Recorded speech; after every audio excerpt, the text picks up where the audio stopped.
Hi guys, Kali Vlogs here, and for today's video I wanted to show to you guys all of the stuff that I bought when I went to Christmas Toy Fair at SM Mega Mall last December 13.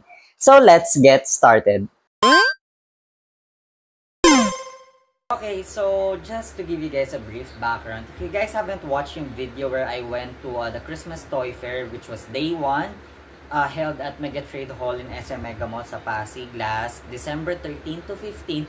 Go check it out guys kasi na-upload ko naman na siya sa channel ko. And yun nga, again, I've only attended one day there, and then since it's my first time, I want to cover as much as possible everything na pwede nyo makita doon, mga mabibili and everything. So meron naman ako doon mga scenes and clips na naglalakad ako. Pinapakita ko guys yung mga kada booths na napapass by ko, ano yung mga meron na bibili, and then some certain booth highlights, so on and so forth. And then I did also mention nga in my video there na parang hindi sobrang dami yung nabili ko since there were not a lot of options for me to buy, since yung aim ko nga talaga of going to Christmas Toy Fair in the first place was to hopefully close off some of the sets that I have that, you know, I still have a few remaining pops that I need to close off the set nga for 2024, but unfortunately we didn't find anything talaga on there, and then I just ended up buying some things that I actually, you know, needed naman and both wanting to have for my set, and then a couple of items na are not really for me. But anyway, sorry na napapahaba yung kwento guys, para nga naman hindi na matagal, ipapakita ko na sa inyo. So as you can see, there are three packages here. So alam nyo na, kita nyo to, these are the Funko Pops. So we'll save this for last, and well, let's probably start with the smallest package that we have, or pack na meron ako ngayon. So please do not mind this. This is from Bebe Cats. Although I did buy something from that booth, at Bebe Cats booth nung nag-toy fair ako. So I guess the first thing we can start is this one muna. So given that it's my first time, ganito pala yung itsura ng mga day pass nila. So this was the day pass that I got. So again, this is day 1. So ganyan yung itsura niya. So it's simple lang naman. Nothing too special with the designs and everything. So co-presenters by Mind Style, and then ayun nga, the ticket was only 150 pesos, and that was all the same price of ticket for the 3 days. So kaya mura lang naman siya, and talagang very price friendly siya, na even though hindi ka collector nga, pwede mo naman yung puntahan. It's just 150 pesos, ano ba naman yun. Pero kung hindi nyo naman talaga interest yung pagbibili ng toys, and then you find buying a ticket worth 150 is a bit expensive, then you don't go there. Yun lang naman. Anyways, that's just my personal opinion. Anyways, ayan. So this is again for souvenir, and definitely will be put in my journal. And then, eto siguro, start na natin yung ano yung nabili ko dito from Bebe Cat. So, I did show in my video na tumitingin ako dun sa booth na yun. Tapos, sabi ko para meron akong balak na bilhin. So, these were the 2 items that I got. So, the first one that I would like to show you guys is the sticker pack. So, again, as you guys know, I have a deep affinity and love and appreciation for Star Wars. So, it's kind of fun and nice to see na merong parang catified, that's the terminology I'm using, but I don't even know if that's like an existing word, but the layman's term for this is pop culture collaborated with cats. Kaya ganyan, kaya siya ganun. Anyways, eto siya guys. So it's Star Wars. So you have here, it's a 4-piece sticker, 4 pieces of sticker in a pack. So you have your Darth Vader, Yoda, Darth Vader, Darth Maul, Darth Vader, Yoda, and Luke Skywalker.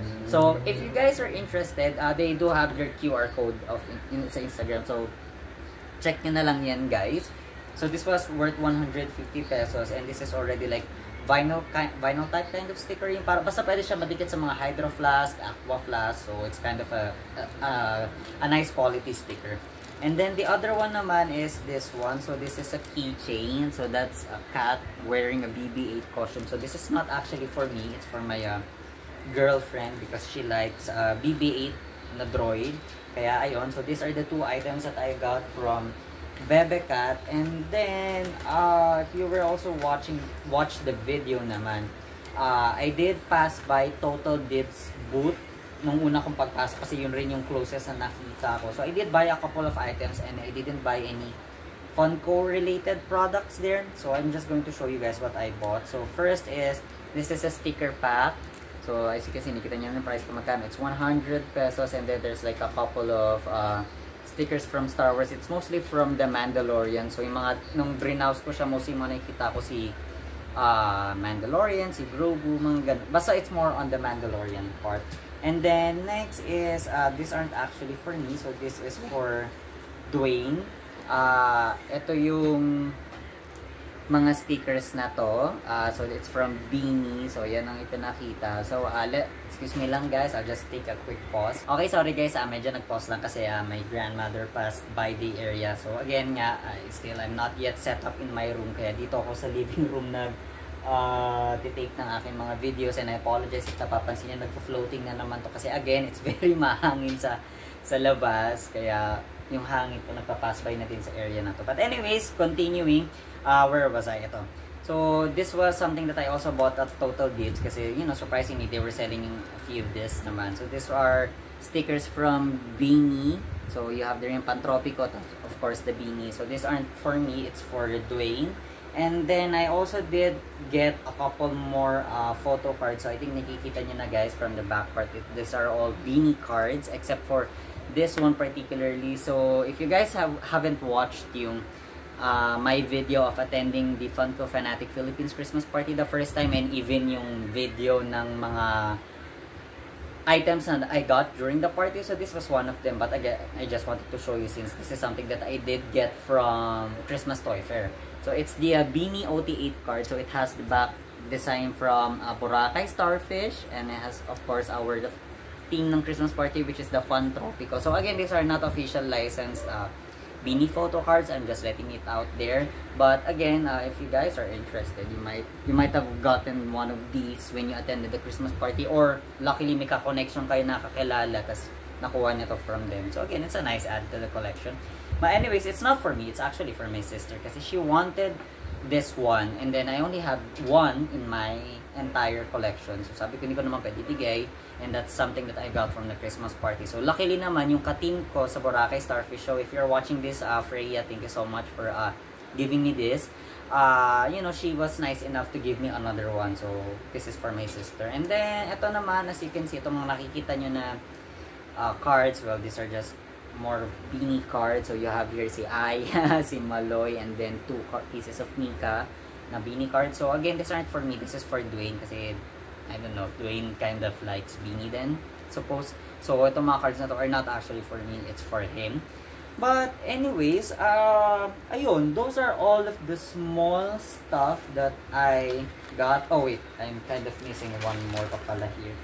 So this was something that was being given or distributed, not given, parang hina-hand out if you pass by the Calico Toys booth. So I think this is just a card, nothing special in it. I think it's a parang business card, ganun. So but this is it. Ito yun guys, is the Calico Toys na calling card nila or business card. So they were handing it out when you pass by their booth during the 3-day convention event. So ayan siya, and then this is the back design. So it just has its social media names and everything from Facebook, Instagram, and on TikTok. So yun lang naman, I got 3 of it. So I don't know why I was given 3. I mean, nung una isa lang, tapos another person gave me 2 pieces kasi nakita niya ako na nag-video doon sa booth nila.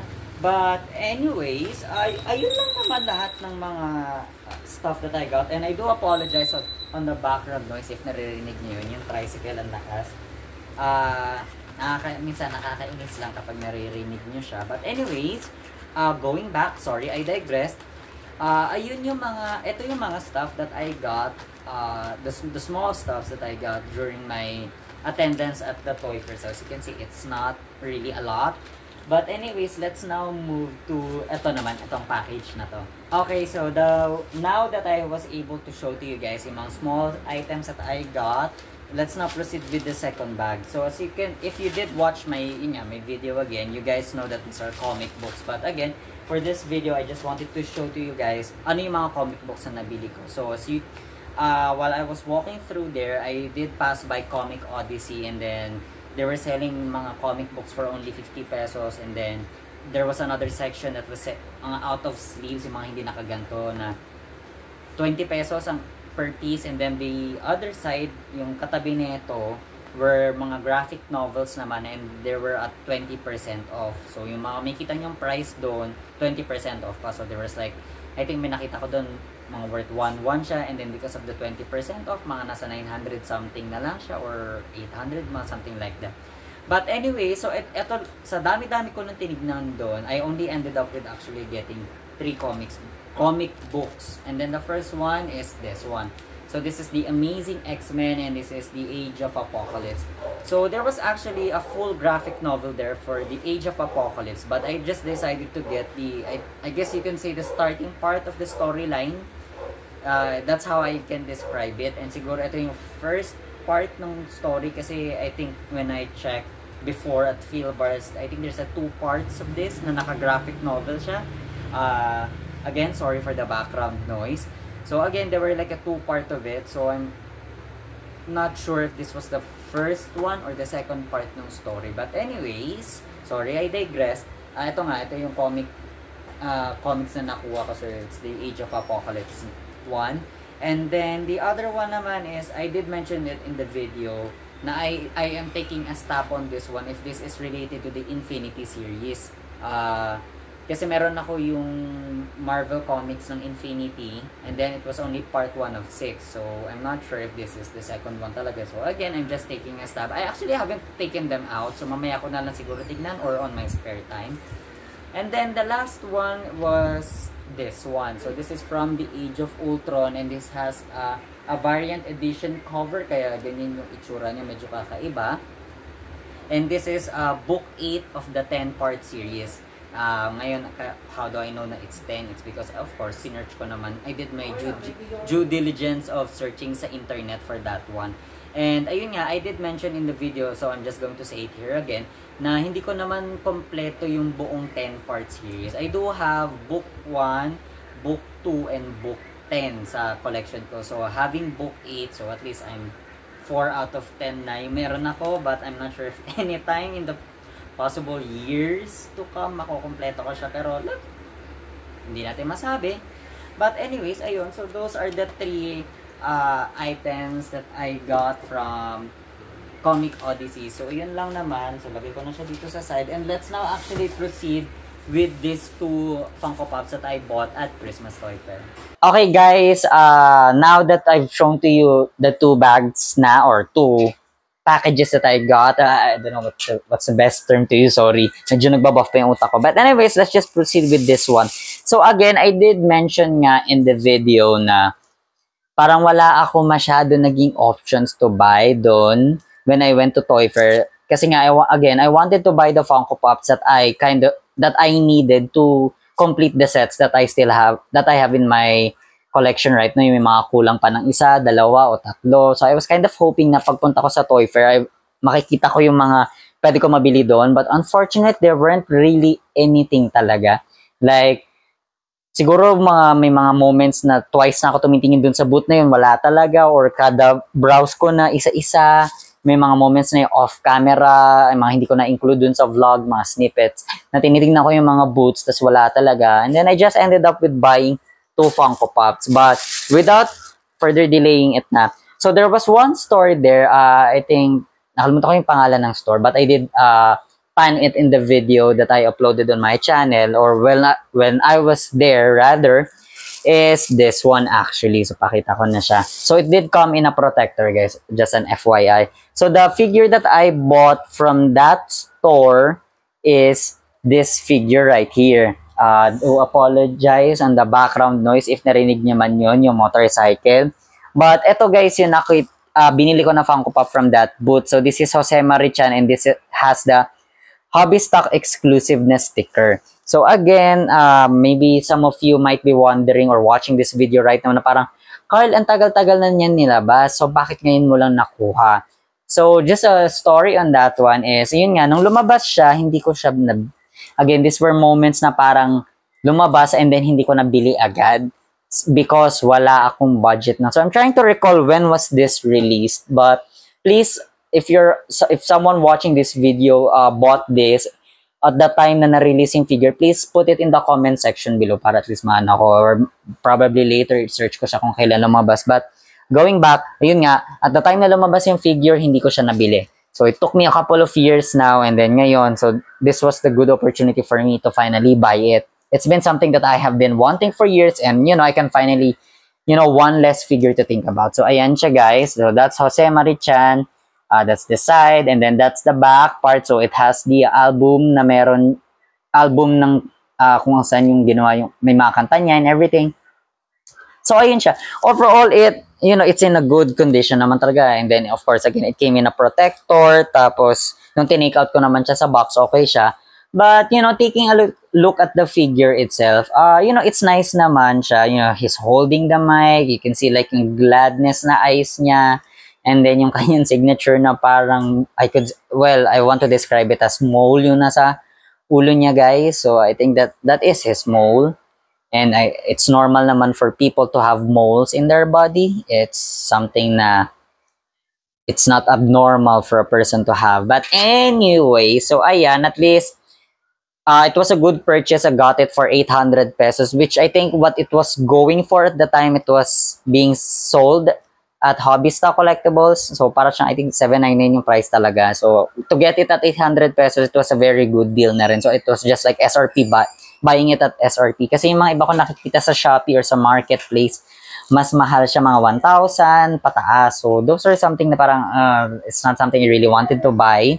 And then going to the last figure right here. So as you can see, it's the Jollibee one, but I'll show it the front na rin. So as you can see, this is the glitter edition na Jollibee that was exclusive to Super Manila, and then limited to only 3,000 pieces. So this was released around September. So again, it was during the Super Manila Comic Con held at Ayala. It was a 2-day event, or a weekend event rather. And ayun nga, so I wasn't able to go there. And then sabi ko, parang malabuan kung kailan ko pa siya makukuha. And then, ayun, thankfully, when I went to Toy Fair, nakita ko to, and it was being sold at I could really say, a good price na rin. Even though it's a bit higher than what it was being sold during the time ng event itself, but to get it with only that minimal price amount, it was a good deal na for me. So you might be wondering, magkano ba? So nung convention, this was sold at 1,200 pesos. And then the booth where I bought this one, it was being sold at 1,600 pesos. So imagine, guys, it was only a 400 increment. Yes, some would say na it's a bit more expensive. Mahal naman, bayad ako 1,600, 1,200 lang yan. Kung ikaw yung person na especially wanting to, get the Jollibee figures, tapos hindi mo siya nakuha at the time na it was released, and you're now trying to buy it at an aftermarket, or parang second market na pala, I think that's a proper term to use, second market. Diba? Tapos makuha mo ng ganun din na at least somehow yung margin of difference is just small as compared when I look at FB Marketplace or through Shopee, Lazada, na binibenta siya mas mahal. Na nakikita ko 2,000, 2,200 to 2,500. Some are being even sold at near 3,000. So I have to say, that's overpriced. So for me to get it ng 1,600, ano na yun, good deal na yun para sa akin. And then again, it is something that I wanted to get for my collection. So I can now, not confidently talaga, but now I can happily say naman na meron na ako yung lahat ng Jollibee na nilabas na bago. Kasi yung Toy Kingdom Expo release, which was the regular one, and then ito yung nirelease na glitter edition na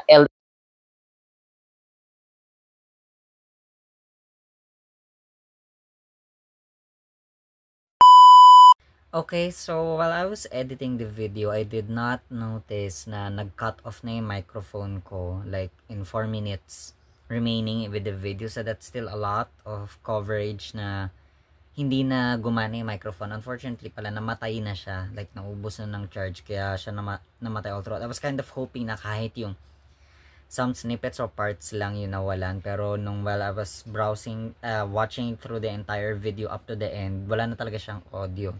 So that's the purpose why I'm doing this segment now. But anyways, just to continue what I was saying in the video a while ago, is that na yung Jollibee na kinuha ko was limited to 3,000 pieces. And then of course, from rarity value, may kita natin siya na bumaba na up to 1,500, which is yung Freddy Fun ko na nakuha ko din from the Christmas party. And then the most limited figure that I have, which was limited to 250 pieces lang, only if your team won during the Christmas party event ng FFP. But anyways, to give my overall thoughts and experience throughout attending my Christmas Toy Fair for the first time, it kind of gave me that thinking na baka mag 50-50 na ako for next year whether or not I'll attend. It's because comparing Christmas Toy Fair to Toy Convention, which is always held at SMX Convention Center in Pasay City sa may SM MOA area, parang mas na-realize ko na mas okay nang umattend na lang ako ng ToyCon mismo sa SMX kasi mas malaki yun Mas maraming booths, mas maraming mga retailers, sellers, and everything. And then syempre, in terms of the special guests and scheduling of mga celebrities na pumupunta, mga known personalities for signing and everything, mas marami pa yan sa ToyCon as compared to Christmas Toy Fair. And I guess in terms of travel, definitely mas madali si SMX sa Pasay kaysa kay Mega Mall kasi that's in Pasig, which is dadaan pa ng stretch ng EDSA, whereas yung sa Papasay, sasakay lang ako ng isang van na dumediretso na lang hanggang SM MOA. So alam mo yun, there's a big difference there also. And yun nga, again, I think I'll only attend Christmas Toy Fair sometime in the future if meron mang ilalabas na exclusive or papaganapin na release ng exclusive item sa Christmas Toy Fair. Then and only then lang ako pupunta ng Christmas Toy Fair. But other than that, I think I see no reason for me to go again next year unless yun nga may pa special lang FFP doon. But anyways, that's it lang naman guys for today's video, and I hope you guys enjoyed it. And I do apologize na yung natitirang minutes ng video originally were no longer audible dahil wala ng sound. But that's the reason why I did this segment na lang din. But I hope you guys enjoyed this video. If you're not yet subscribed to the channel, please do so and turn on that notification bell para nga naman updated kayo sa mga uploads ko in the future. Like this video if of course you've liked the video, and comment down below guys ano yung mga nakuha niyong items when you went to Christmas Toy Fair, and what kind of things are you looking forward to in the future sa Christmas Toy Fair na mga events. May mga pa-special items ba kaya, exclusive, ganon. So what are the things that you're looking forward to in 2025? Comment them down below. But that's it lang naman guys for today's video, and this has been another episode of Kali Vlogs. Thank you guys for watching. See you guys next time.